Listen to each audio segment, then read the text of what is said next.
Ellie!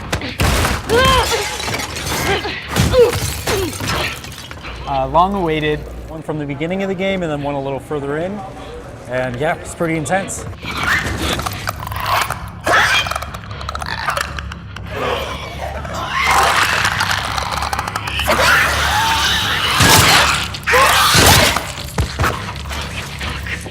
Yeah, I think one was very story focused, I'd say. It was, I don't want to spoil too much just in case people are waiting for the final game, but it's Ellie with another character, and there's some combat encounters, but it's mostly focuses on the writing between those two characters, which I thought was pretty good. Those blind motherfuckers make my skin crawl. Let's make sure the rest of the building's cleared out. And then get the fuck out of here. Speaking my language. Yeah, I enjoyed it quite a bit. They were trying to get to a tower in that bit, but you know, they joke and talk like friends. You know how you're gonna die? Ooh, let me guess. You're gonna kill me? Did I ruin your punchline? No. Maybe. Fuck you. Sorry. But then the second is the combat. We had more weapons, it was called the suburbs, and we were able to experiment, try out different things. One thing I noticed was how agile Ellie is compared to Joel.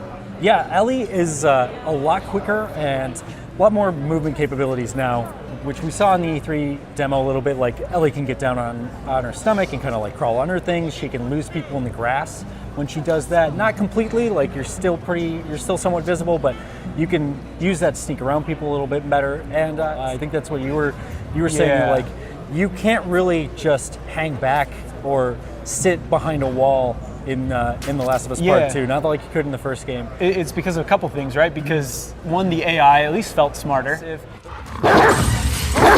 by the fence. Smoke in there. Smoke her out. And then the other big thing are the dogs, because if they catch your scent, then they will follow you to where they will just keep following your scent.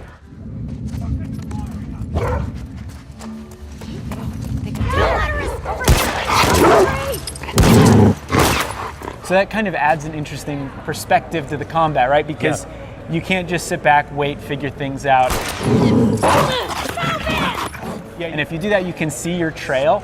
And the dog, if it catches that trail, if it intersects with that trail, it'll start following it. Those dogs change it up quite a bit. And when you kill one, oh man, is that the human enemies talk a lot, and they talk to each other in particular.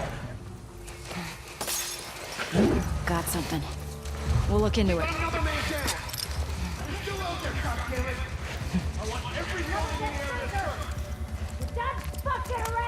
Like, and it's just like, oh, I feel really bad about that.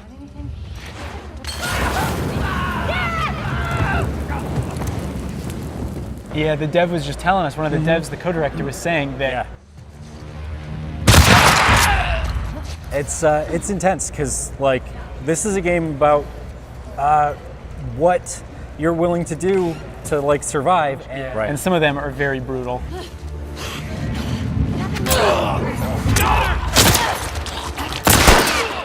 I was throwing things at enemies, charging up to him, stabbing him with the knife, and depending on where I was, that kill would look different. It would always look brutal, and especially when she chokes someone out, the punching that Joel had.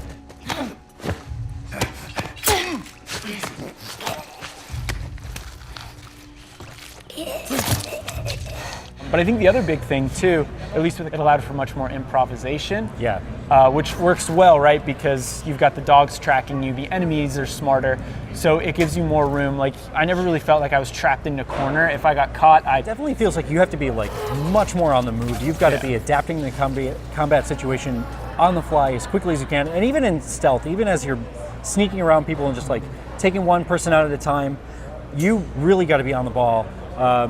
Scoping out the area. Absolutely.